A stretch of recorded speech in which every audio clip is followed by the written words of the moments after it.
Hi, it's Lisa again, returning for part two or continued talk on me managing my fear and all the lessons I learned. I mean, I've used before and had these lessons, but with my bladder cancer diagnosis, this was a real trial and really made me put my mindfulness practice fully to work. So, and I talked about this in my talk a couple few days ago, and like I said, that talk was a little spontaneous.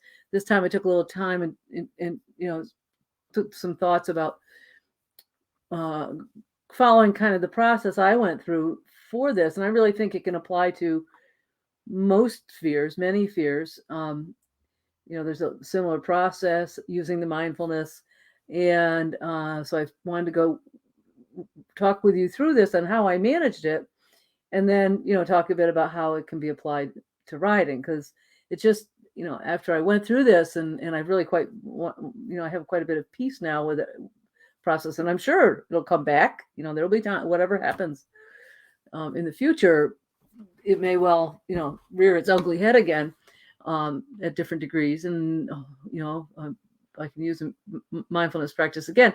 So, and actually there's a great quote John Kabat-Zinn says is, you you can't stop the waves, but you can learn to surf. So, waves of fear will come in my life with this, with the cancer, with whatever other things happen. Same with you, with your riding and all those things.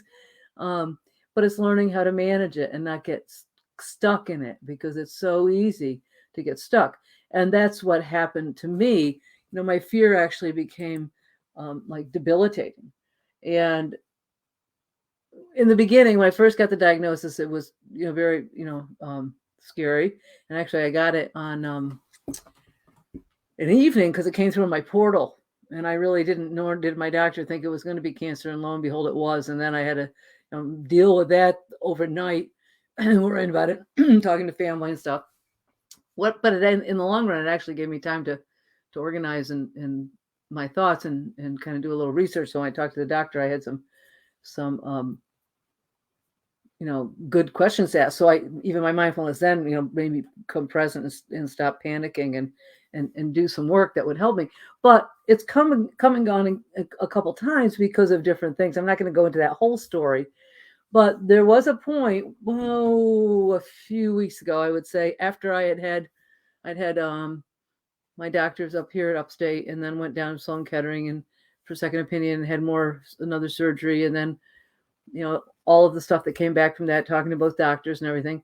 And I just had time to kind of calm down from all the planning and going and doing to get thinking. And I kind of laughed when I was talking to my doctors. I was like, maybe I was overthinking. I don't, it does happen.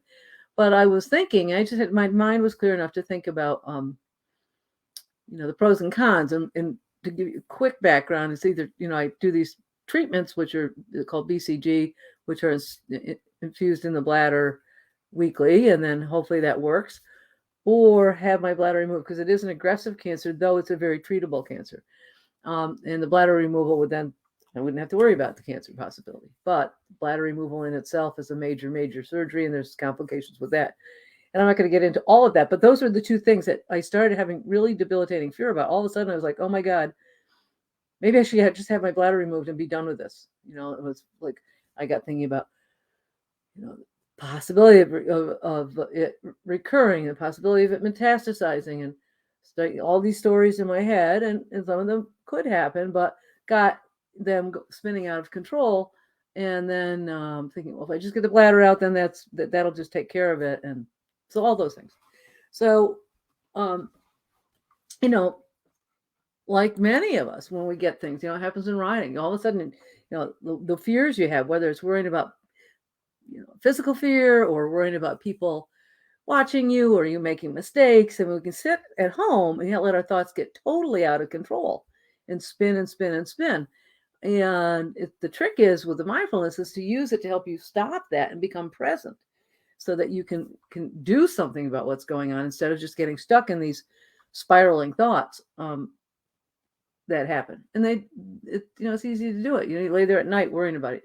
All of a sudden it pops in your head while you're driving the car or whatever. And I know the same thing happens with riders, because I talk to riders a lot about this stuff, and they will be like, well, I just, it's on my mind all the time and I can't stop it.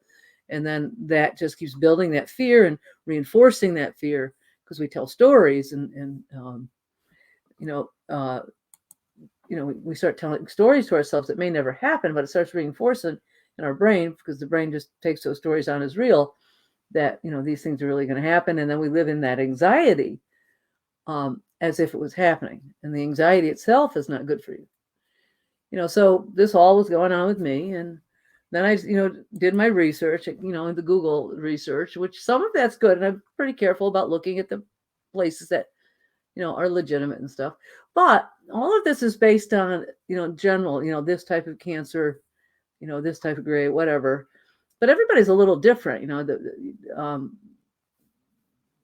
the amount, all those different things. I mean, but I got, getting caught up in that a little bit, good and bad, but got overthinking. And again, starting, getting into those stories that never, that sometimes never happen. And even if they are going to happen, you're not living now in the present. And then just thinking of all the things that can go wrong, all the focus on what can go wrong.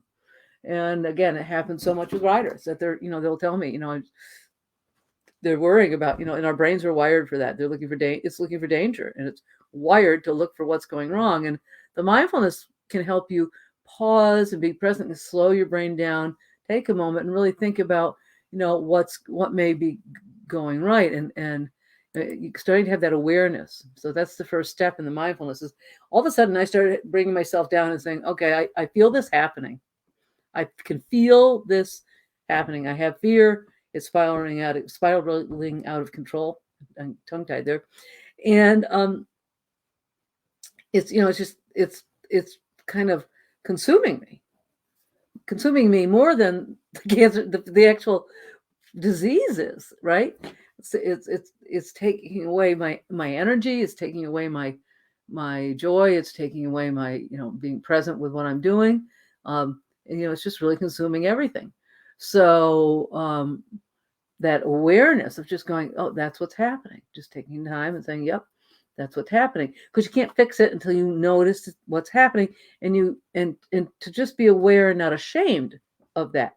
Whatever your fear is, whatever you're stuck, even if it's not fear, if you get stuck in some kind of habit, whether it's frustration over making a mistake or whatever, you want to label it as. It doesn't even need to be labeled as fear. It can be labeled as worry, well, it really kind of similar to fear, but could be labeled, as, needing to be in control, whatever those things are, whatever it may be that you want to do, that you feel like you get stuck in doing.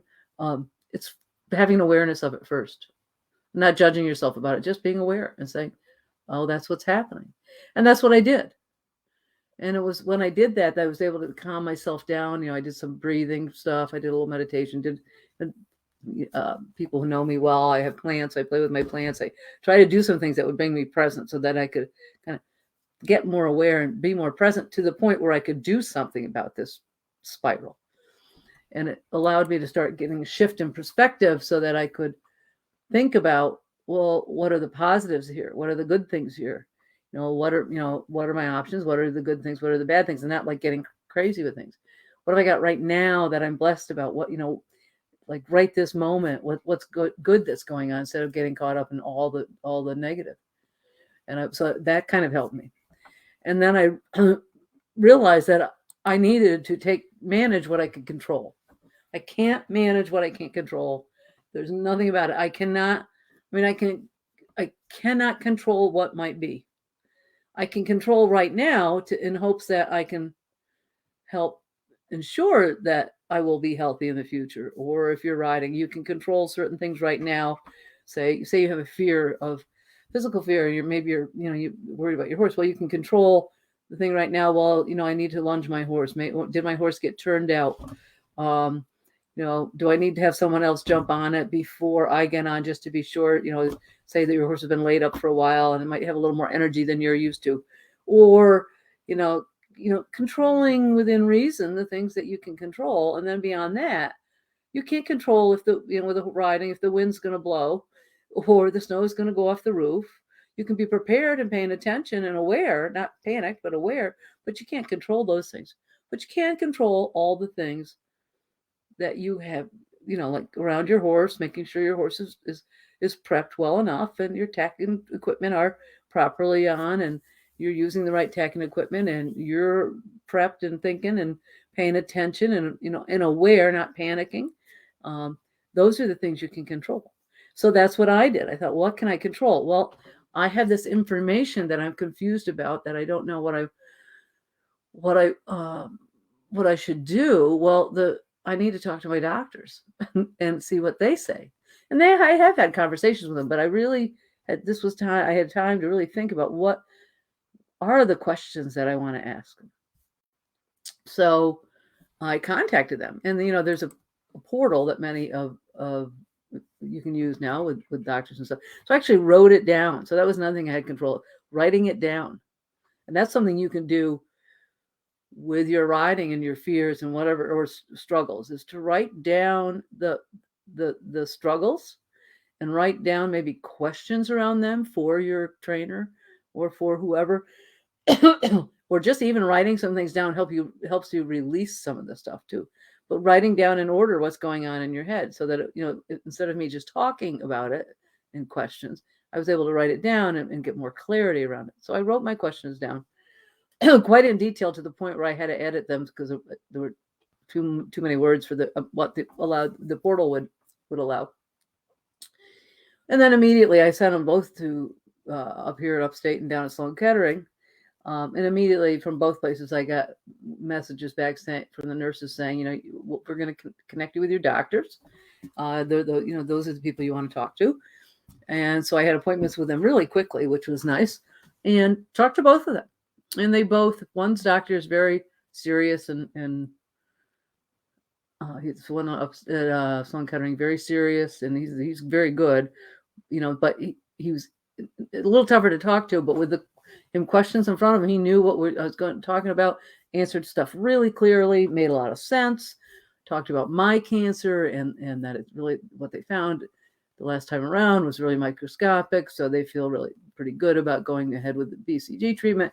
Talked to my other doctor. He's much easier to communicate with, I'm much more comfortable communicating with. And he was like, very complimentary and saying, I think you can handle this because you're really on top of it. You really, you seem knowledgeable. You seem like you want to stay on top of the process and checking things. So, he felt very comfortable with that too. But they explained a lot of stuff, which brought me a lot of peace. And I went, okay, I'm good. I know I'm good. I'm going to do this process right now. I'm going to do the BCG treatments. I understand why it's the right thing to do, even though they both had told me I really needed to know more and why it was the right thing to do for me. So I'm just really now comfortable with my plan and feel really at peace. In fact, so much so, I've noticed that I hardly think about cancer anymore. I'm very present.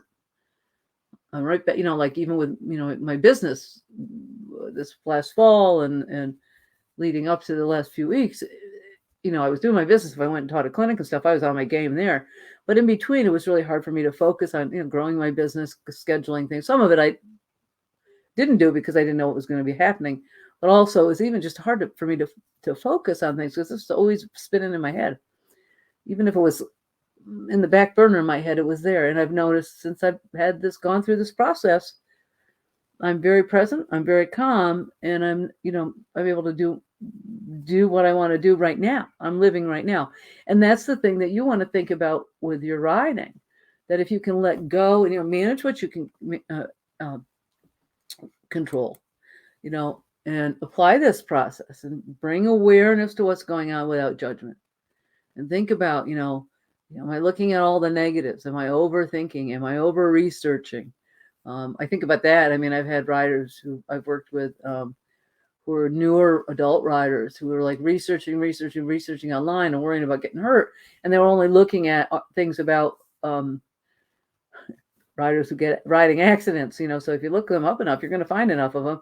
And then they got really scared and all that. So, it's like really being present and having the right information. Don't get yourself overwhelmed with stuff that's way one way or way the other. Have the right information and work with your trainers and really, take time to think about what it is you can control, and what's going on with you. Sometimes it may, like I said, it may not be a fear. Maybe you just need to do things perfectly. So it is a fear in and of itself. It's just not it's not a physical fear, but it's a fear of making a mistake. So, learning to shift that perspective, and that's where the perspective shift really comes in, and think, well, what am I going to get from making mistakes? I'm going to learn, I'm going to grow. How can I look at these things differently? I'm even looking at my cancer right now as an opportunity for me to grow and learn and do, like, even stuff doing like this. Like, I really have learned through this process for myself. Like, I've had to put myself to work, and it's like I said, I've had to in the past, but this is a pretty big challenge, right? And so I've had to put that to work, and it's an opportunity for me to grow, and for me to get better at what I do, and for me to get better at it for myself, and me to get better at it to help you guys. So it's been a blessing, because the other thing I did was let many people know. I hadn't, I struggled with whether I wanted to do that or not.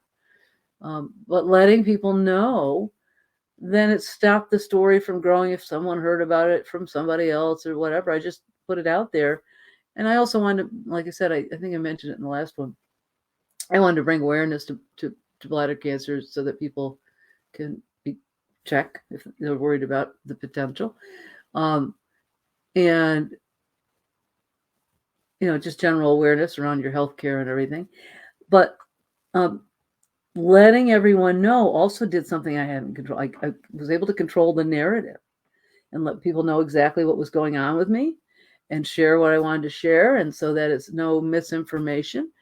And all of that really, was quite a release. But in that, there were so many blessings of all the messages from, I had like 150 comments on the post, something like that, to me, wishing me well and connecting with me and all that, was just, realizing that my family's been so wonderful, all the blessings I have in this. So when you have things that go wrong, think about what good is coming as well. So really, I think, with the riding, you can really apply the same process. And then once you figure out what you can control and how you look at things, then you can address things in a different way and be more present. And, not waste all this time worrying about what might be or what might have been or what I wish I could have or or what if, but staying present and enjoying, because that's the big thing too with riding is, I hear from so many riders that they went to horses, they connected with horses because horses bring them joy, they love them, but then the joy goes away because they're struggling all the time, stuck in some worry, fear, struggle, stress, whatever, and so if you can let go of that and learn to process it through a mindful practice, you can then be really present and enjoy, go back to the joy of your riding, right? And so that's with me. It was all of a sudden, I'm like, I don't want to waste my time, waste my life worrying and not be present in living it. So that's what I have chosen to do. So anyway, I want you guys to be present and enjoy your riding and live it in the moment and enjoy it, instead of worrying about that horse show coming up or that mistake you made, or I'm not moving along fast enough, or what if, all those what ifs, to learn to bring your awareness to now and be present and enjoy what's happening right now. So with that, I'm going to go. If you guys have any questions and want to talk to me, ask me any questions, feel free to contact me at least at mindfulequestrian.com. If you're interested in working with me, working with any kind of coaching or clinics or whatever, contact me as well. I do one-on-one coaching. I will be doing some group programs. I think I mentioned that in the last. They got put on the back burner for a little bit.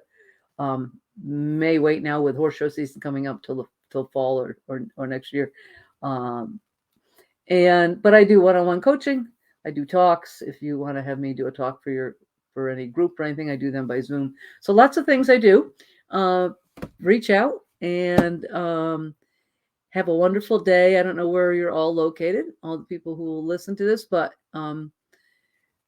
here it's beautiful. So we've had some beautiful couple days in middle of February. So I am going to go out for a walk. I think Puxatawny Phil might have been wrong. I'm hoping because spring feels right around the corner and I may regret my words. So anyway, have a great day. Bye.